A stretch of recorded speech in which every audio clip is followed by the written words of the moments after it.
Good evening and welcome to California Today. I'm David Lam, sitting in for Liang Zhang this evening. Here's a preview of some of today's stories. Governor Gavin Newsom announced a nearly $100 billion budget surplus. We have the details on his proposed spending plans. California's $15 minimum wage plan hits its mark next year, but the governor's administration expects the wage will be increased due to inflation. And regulators rejected a bid for a Southern California desalination plant. While the plant would deliver drinkable water to Orange County residents, conservationists oppose the damage they say it would cause to the oceans. Governor Newsom says the state's estimated budget surplus is almost $100 billion, significantly larger than last year. What's the state going to spend it on? Here's the rundown. Governor Gavin Newsom on May 13th unveiled his revised California Blueprint proposal in Sacramento. An update with a May revision, our balanced budget includes a $300.7 billion investment, $227.4 in the general fund. This is his 2022-23 state budget proposal, and it includes a surplus of $97.5 billion.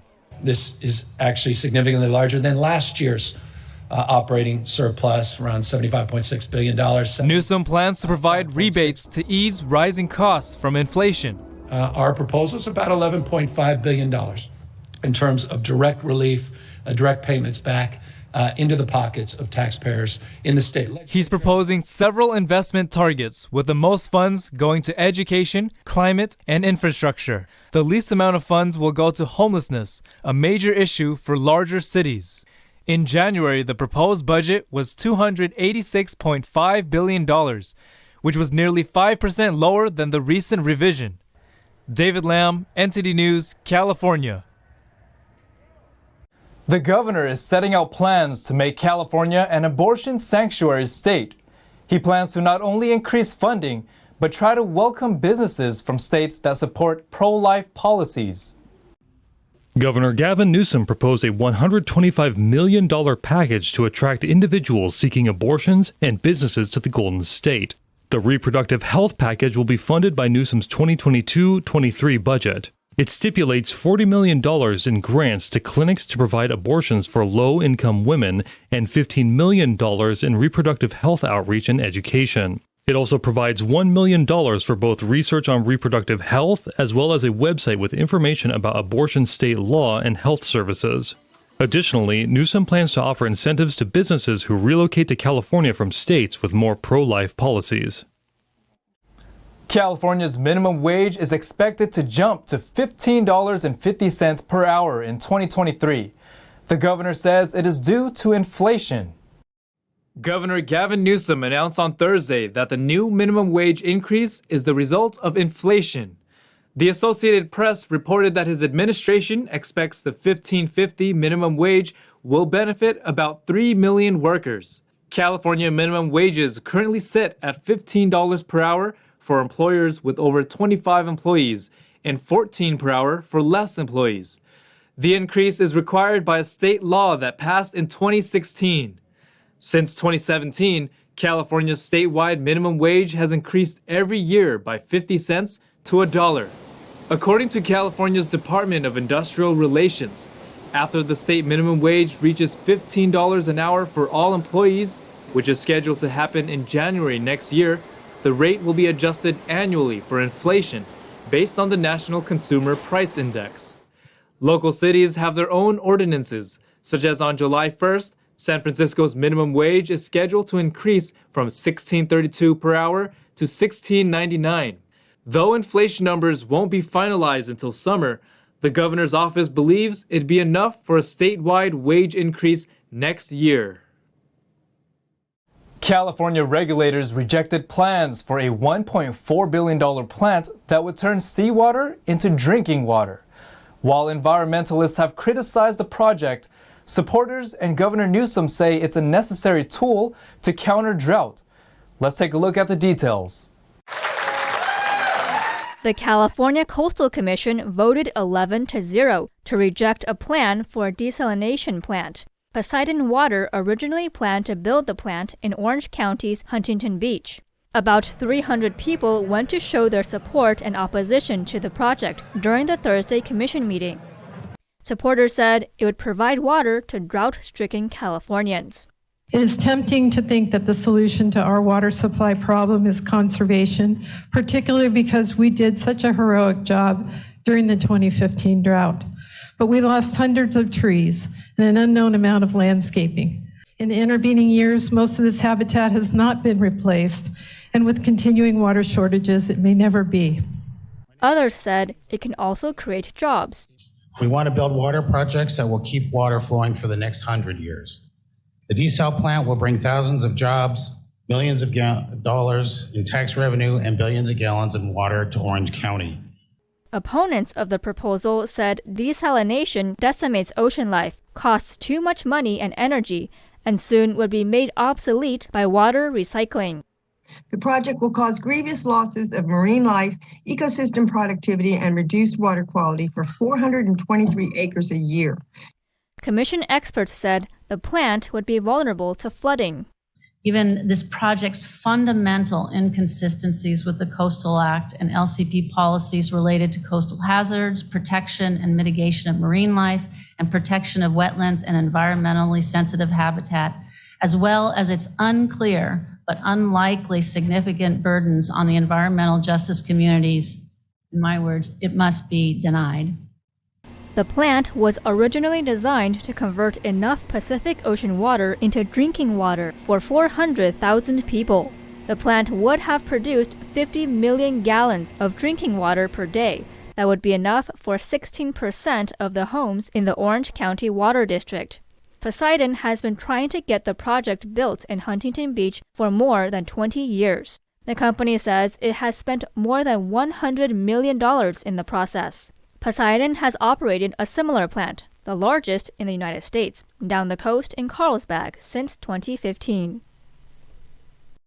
Joe Buscaino dropped out of the race for LA mayor and threw his support behind billionaire real estate developer Rick Caruso. Buscaino said he shared views with the self-made candidate. Los Angeles City Councilman Joe Buscaino dropped out of the city's mayoral race on May 12th and endorsed billionaire real estate developer Rick Caruso. The former LAPD officer said, "Today's decision did not come easy, but the future of Los Angeles is my priority." He added, "Rick and I agree on the playbook to solve the city's pressing issues."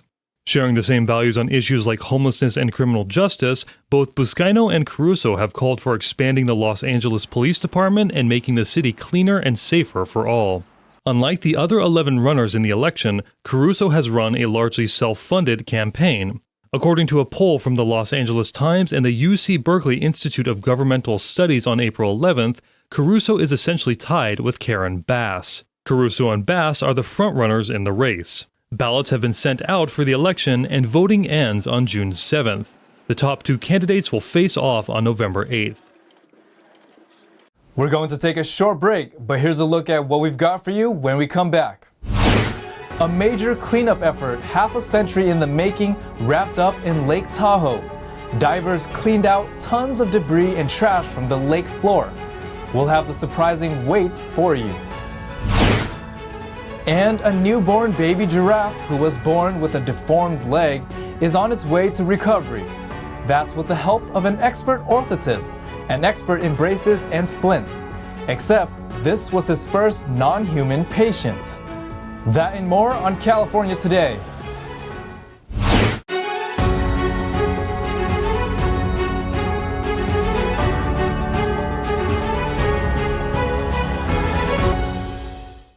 The Los Angeles City Council approved the homelessness lawsuit settlement.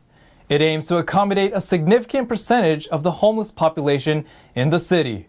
Council approved a settlement in the LA Alliance case. The settlement document, when finalized, will be filed with the court.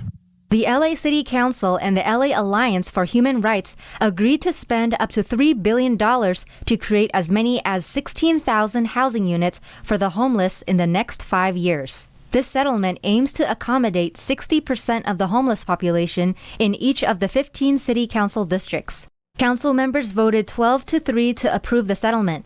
Council President Nuri Martinez sees this as a step forward in breaking down the housing barriers for unhoused Angelenos. But Councilman Mike Bonin believes the settlement won't really help us solve homelessness. In a tweet, Bonin said, "The settlement terms don't make it easier for people to exit homelessness. They make it easier for LA to push homelessness from neighborhood to neighborhood in most places."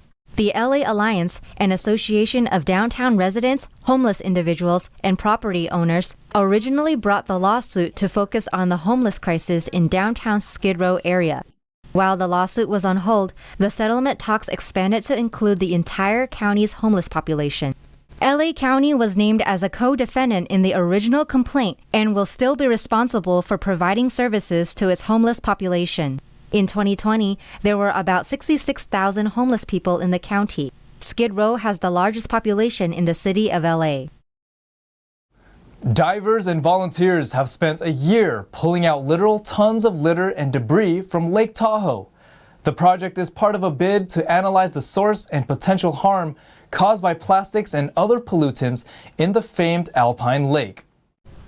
Scenic Lake Tahoe is a popular tourist destination throughout the year, nestled high in the Sierra Nevada mountains. Its natural beauty attracts thousands of visitors to these shores, and with them comes litter, tons and tons of it. Scuba divers have spent the past year in an unprecedented effort to clean up Lake Tahoe's entire 72-mile shoreline. It's been a year. It's been hundreds of dive days and hundreds of probably close to 1,000 tanks of air, and we've pulled 25,000 pounds of trash and debris out of the lake. It's been a year. It's flown by. It is bittersweet to see it coming to an end, as this has been part of everyday life for us this year. They've scooped up bottles, cans, ropes, tires, fishing gear, along with things like golf balls, beach toys, and sunglasses from rocky shorelines and underwater cliffs. In addition to removing the underwater litter from the lake on the California-Nevada border, divers and volunteers have been meticulously sorting and logging the types and location of the waste with GPS coordinates. Absolutely game-changing effort here, and inspiring, because a relatively few people made this giant impact. I mean, we've undone 40 or 50 years of human impact on Lake Tahoe in 1 year. The project is part of a first-of-its-kind effort to learn more about the source and potential harm caused by plastics and other pollutants in the famed alpine lake. The divers have been working continuously since last May, come rain, shine, and even snow. You know, it's been a mixed bag of emotions. I think I've gotten teary-eyed twice since I've gotten out of the water. Just nothing but gratitude for this amazing team. The cleanup effort comes a half-century after scientists started measuring the waning clarity of the lake. The turbid water followed along with explosive growth and development in the Tahoe Basin. The Nevada Division of State Lands has provided $130,000 in Lake Tahoe license plate proceeds to help pay for the cleanup. The nonprofit Tahoe Fund helped raise $100,000 to match a donation from Tahoe Blue Vodka, and Rail Resorts kicked in $25,000. We always think of Tahoe as the leader in innovation and sustainability, so it makes perfect sense that this team would try out all these methods. They would clean up the entire lake. They would learn so much along the way, and now they can take all of that learning, all the skills that they've built up, to lakes all around the world. Plastics are a key focus because research increasingly shows plastic breaks down to form smaller pieces known as microplastics. Scientists around the world are still studying the extent of harm caused by microplastics, some so small they're invisible to the naked eye. Similar lake cleanup efforts are headed to Southern California and potentially British Columbia. A Clean Vehicle Technology Expo recently wrapped up in Southern California. Companies came together to demo their latest tech. Let's take a look at the Long Beach-based Expo. The Advanced Clean Transportation Exposition, known as the ACT Expo, has been the leader for the past 10 years in advanced transportation technologies. This year, it was held at the Long Beach Convention Center from May 9th to the 11th. Companies took over the entire convention center, showcasing over 250 sponsors and exhibitors and displaying over 75 advanced clean vehicles. A representative from Indigo Technologies said they hope to provide an alternative vehicle that uses robotic wheels, giving it a unique design. You can see here these wheels are not ordinary wheels. Every one of them has effectively a robot inside. So our solution allows us to create a much lighter weight vehicle that costs less and have the right comfort and space better than any of other vehicle in its class. Taiwanese company Faihong marked 50 years in the business this year. The company came to showcase their newest EV charging stations and bring more solutions to consumers who might feel anxiety with long-distance travel. And that means we have to address it from a number of directions. Obviously, level 2 AC charging, whether it's residential, whether it's commercial, or whether it's fleet, right? We have to make sure that we have solutions because one size does not fit all. And if you look at the fast charging, one of the things I see on the consumer side that kind of is slowing down EV adoption is, things like range anxiety, right? So we need to make sure that we're delivering solutions that can provide more infrastructure across North America and really the world. The SoCal Gas Company exhibited a new project called Angeles Link. It is a new pipeline that will transport renewable green hydrogen to the LA basin. And there's an opportunity for this green hydrogen to be used by 4 power plants in the LA area. These power plants currently are burning natural gas. So with this project, they'll be able to use the green hydrogen and produce electricity from a green, clean fuels. There's also an opportunity to use that hydrogen to power the heavy-duty trucking industries. The Expo is known to bring a variety of sectors for commercial vehicles such as battery electric, hydrogen, natural gas, and propane autogas. The next Expo will be held a year later in Anaheim in neighboring Orange County. Over the past 3 decades, a Southern California orthotist has fitted braces for everyone from Paralympians to children with scoliosis. But he recently had a patient like none other, a newborn giraffe. Let's hear the story. Tsitsuni is a 3-month-old giraffe calf, born on February 1st at the San Diego Zoo Safari Park in Escondido, California. Tsitsuni presented to the hospital the day of birth. So she was born out in one of our field habitats, and immediately we realized that something was wrong with her leg. Zoo staff saw that her front limbs were bent the wrong way. That it was bent in the wrong direction. So normally should be nice and straight. She's actually hyperextending that joint, so she was sitting way back on it. And we knew that if we didn't intervene, that it would get worse and worse, and she wouldn't be able to survive out in the field. Staff and veterinarians had to act fast, but had no experience fitting a baby giraffe in a brace. The zoo reached out to Ara Mirzayan. He is an expert in orthotics and has fitted braces for people young and old. But Tsitsuni was his very first animal patient. Well, it was pretty surreal when I first heard about it. So, of course, all I did is go online and study giraffes for like 24/7 until we got out here. Fitting Tsitsuni proved especially challenging, given the young giraffe was a 5-foot 10-inch tall newborn and growing taller every day. And it was just pretty amazing experience to actually work with an exotic animal like a giraffe. So I didn't know what to expect since I've never worked with animals. Tsitsuni suffered from hyperextended carpal, and her back leg joints were also weak.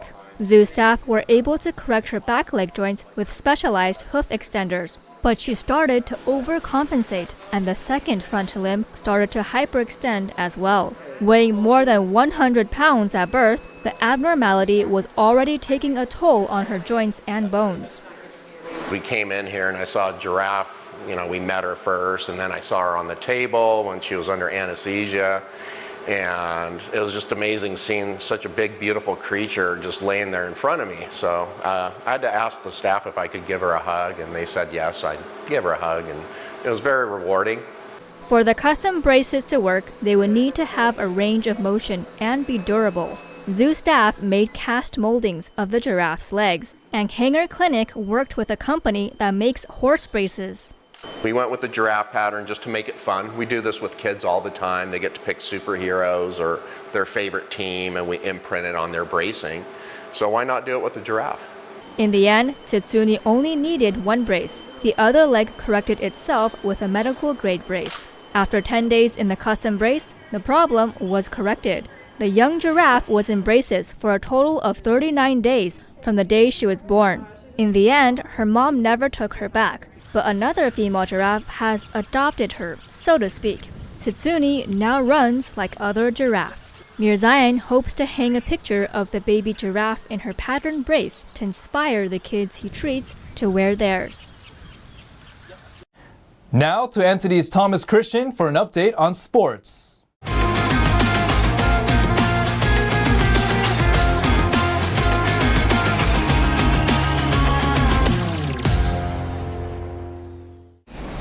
I'm Thomas Christian, giving you the California Today Sports Roundup. Golden State forward Draymond Green said the Warriors are playing a Memphis team that is different from the one they prepared for, now that Grizzlies guard Ja Morant is out, and they need to refresh their game plan after being blown out on Wednesday. The Grizzlies cut the Warriors' lead in the best-of-7 series 3-2 after embarrassing the visitors 134-95 in Game 5 in Memphis. Explosive all-star guard Ja Morant was the Grizzlies' primary scoring option against the Warriors, but went down with a knee injury late in Game 3, and the team said he is doubtful to return this postseason. The young Grizzlies squad had a 20-5 record without Morant this season and have done a better job rebounding and scoring in the paint against the Warriors in his absence. The Warriors committed an unsightly 22 turnovers and gave up 18 offensive rebounds on Wednesday, who will look to force a Game 7 on their home court when they visit Chase Center on Friday. Draymond Green said, "We're going back to the drawing board." From the NBA playoffs to the NHL playoffs, we're taking a look at the Edmonton Oilers facing off with the Los Angeles Kings in their first-round matchup. Evander Kane scored twice in a three-point game as Edmonton forced a deciding Game 7 in its Western Conference first-round playoff series by beating host Los Angeles. With the score tied 2-2, Tyson Barrie scored the game-winning goal with 5 minutes and 10 seconds remaining in regulation when he jumped into a rush, took a feed from Leon Draisaitl, and buried a shot from the high slot for his first goal of the series. Connor McDavid collected 1 goal and 2 assists for the Oilers, and goaltender Mike Smith made 30 saves. Sean Durzi and Carl Grundstrom scored for the Kings, who received a 33-save performance from goalie Jonathan Quick. They'll have to prepare for a deciding Game 7, win or go home. Oilers 4, Kings 2. Dodgers ace Clayton Kershaw was placed on the 15-day injury list, right sacroiliac joint inflammation, on Friday. With that kind of a pelvic injury, it's likely a good chance for the 34-year-old pitcher to take a few days off and rest his body for the rest of the punishing 162-game MLB regular season. Kershaw was initially slated to start in Friday's matchup against the Phillies, but now Walker Buehler will take his place. So far, Kershaw has played excellent this season. He is posting a 1.80 ERA and a .73 WHIP through 30 innings pitched. It's unclear when exactly Kershaw will return, but it does appear to have the hallmarks of a short-term issue. And that's all for the sports. And that's all for tonight. You can join us again on California Today every weekday at 8:30 p.m. If you have any news tips or ideas for our show, or you just want to let us know how we're doing, our email is california.today@ntd.com. I'm David Lamb. Have a wonderful evening.